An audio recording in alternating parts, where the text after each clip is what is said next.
Video and updates کے لیے bell icon پر press کریں اور آل پر سیٹ کریں۔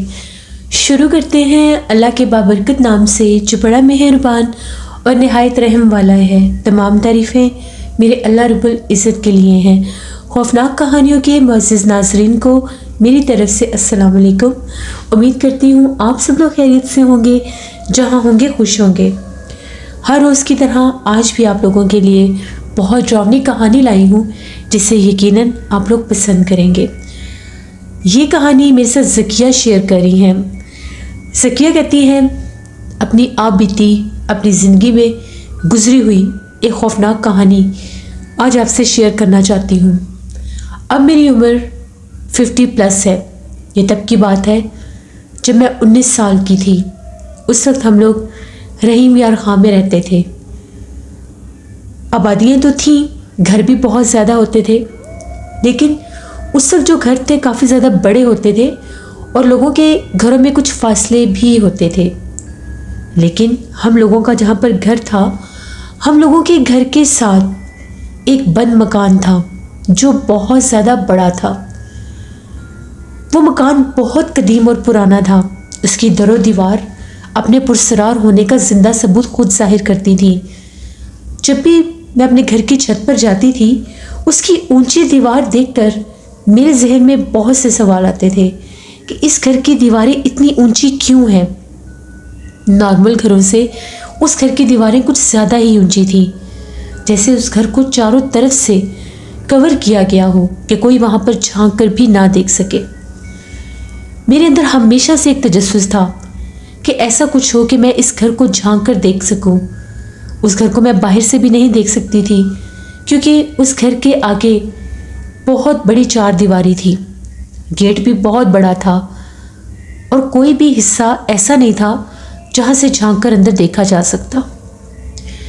میں نے جب بھی اپنے امی ابو سے اس گھر کے بارے میں پوچھا، وہ ہمیشہ سے یہی کہتے تھے کہ یہ تو دادا جی کے زمانے سے ہی بند پڑا ہے، کوئی نہیں جانتا یہ کس نے بنوایا، کیوں بنوایا اور یہاں پر کوئی کیوں آباد نہیں ہے۔ اس گھر کو لے کر علاقے میں کچھ کہاوتیں، کچھ کہانیاں بھی مشہور تھیں۔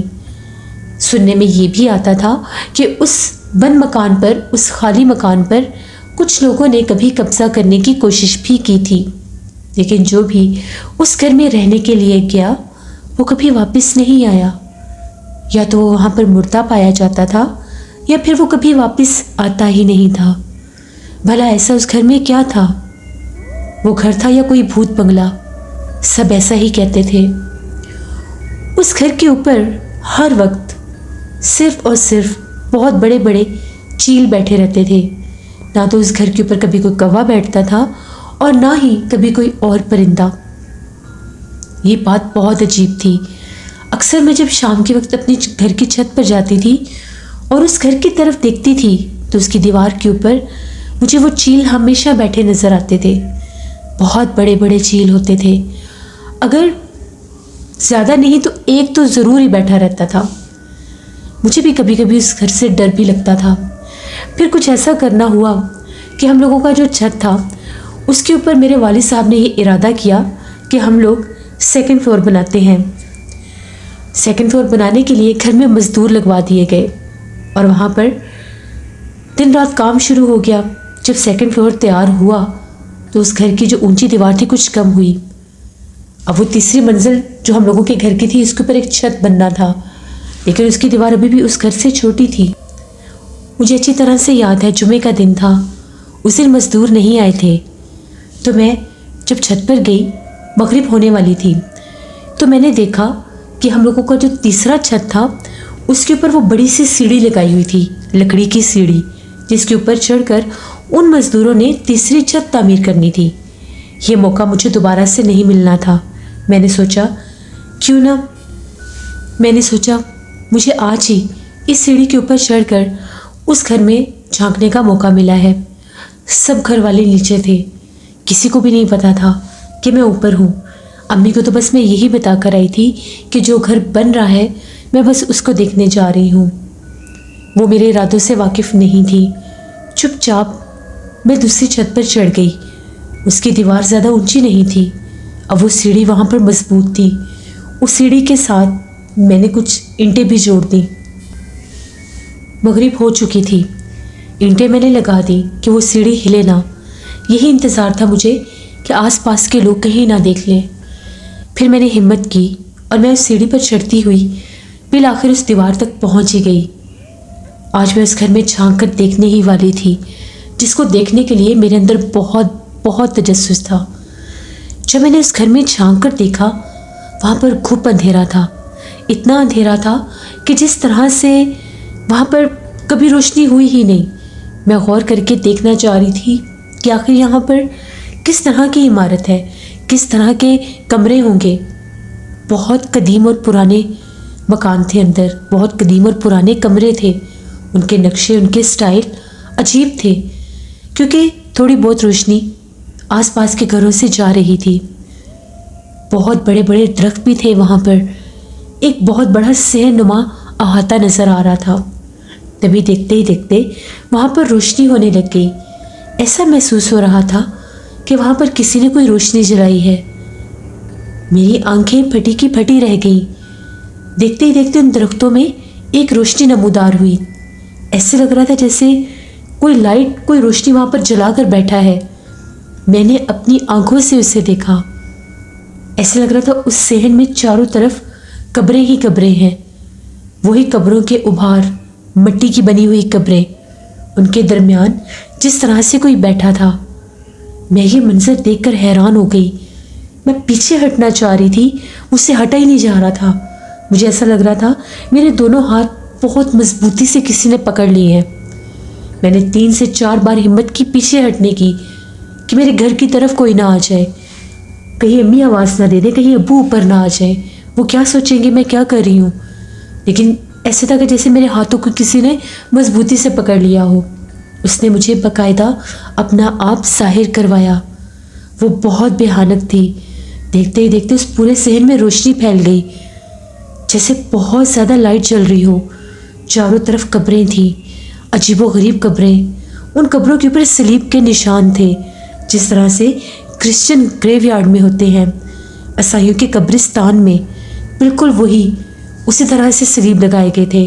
اور درمیان میں ایک بوڑھی عورت بیٹھی تھی، اپنے سر کے بال کھولے، کبھی ایک قبر کے پاس جا کر بیٹھتی تو کبھی دوسری کے پاس، اور عجیب و غریب آوازیں نکال کر رو بھی رہی تھی۔ میں بہت زیادہ ڈر گئی کہ یہ کیا منظر ہے۔ پتہ نہیں ایک دم سے مجھے کیا ہوا، میرے ہاتھ بہت ٹھنڈے سے ہونے لگ گئے۔ میرا شعور بالکل اس ٹائم زندہ تھا اور میں سب کچھ دیکھ بھی رہی تھی، سمجھ بھی رہی تھی، لیکن میں وہاں سے ہٹ نہیں پا رہی تھی۔ میں نے جیسے ہی اللہ سے مدد مانگی، آیت الکرسی پڑھنا شروع کی، مجھے ایسا لگا میرے ہاتھوں کے اوپر سے بہت بھاری کوئی وزن سا پیچھے ہٹا ہے۔ مجھے نہیں پتا کہ میرے میں کیسے ہمت آئی اور میں ان سیڑھیوں سے نیچے اتری۔ میں دوسرے فلور سے بھی نیچے آئی۔ بھاگتی ہوئی جب نیچے گئی تو بہت ڈری ہوئی تھی، اتنی خوفزدہ تھی کہ سب کو بتانا چاہ رہی تھی لیکن ہمت نہیں ہو رہی تھی۔ یہ بھی ڈر تھا کہ مجھے سب ڈانٹیں گے، اور یہ بھی ڈر تھا کہ میری بات پر کوئی یقین نہیں کرے گا، اور یہ بھی ڈر تھا کہ جس مخلوق نے مجھے اپنا آپ ظاہر کروایا ہے کہیں مجھے کوئی نقصان نہ دے دے۔ میں بستر پر جا کر لیٹ گئی۔ امی میرے پاس آئیں کہ تمہیں کھانا نہیں کھانا؟ پتہ نہیں میں سو گئی تھی شاید۔ جب امی نے مجھے جگایا تو مجھے بہت سخت بخار تھا۔ امی ڈر گئیں۔ امی نے یہ کہا تم تو بالکل ٹھیک تھی، تمہیں بخار کیسے ہو گیا؟ میرے دونوں ہاتھوں پر سویلنگ ہو گئی، پتہ نہیں میرے ہاتھ کیسے اتنے زیادہ سوج گئے تھے۔ امی نے پوچھا کیا ہوا ہے تمہیں، تم اوپر گئی تھی، کہیں تمہیں کوئی چیز تو نہیں کاٹ گئی؟ اوپر اندھیرا تھا نا، اور ابھی وہ گھر بھی بن رہا ہے، اس لیے میں نہیں بتانا چاہتی تھی۔ میں نے رونا شروع کر دیا کیونکہ میں بہت ڈر گئی تھی۔ میں نے امی کو بتایا کہ میں تیسری چھت پر چڑھی تھی اور سیڑھیوں کے اوپر چڑھ کے میں نے ساتھ والے گھر میں جھانک کر دیکھا، امی وہاں پر بہت زیادہ قبریں تھیں، وہاں پر عیسائیوں کی قبریں تھیں جن کے اوپر صلیب کے نشان تھے۔ میں نے وہاں پر ایک بوڑھی بھیانک چہرے والی عورت کو دیکھا، وہ باری باری ایک ایک قبر پر جا کر رو رہی تھی۔ امی نے سمجھا میں جھوٹ بول رہی ہوں۔ امی نے کہا کہ یہ کوئی مذاق کرنے والی بات نہیں ہے، اس گھر میں جھانکنا منع ہے، تمہارے دادا جی ہمیشہ منع کرتے تھے کہ کبھی بھی اس گھر میں جھانک کر نہیں دیکھنا۔ مجھے بہت ڈر لگ رہا تھا، پتہ نہیں اس گھر میں ایسا کیا تھا۔ وہ گھر آج سے نہیں زمانوں سے بند ہے،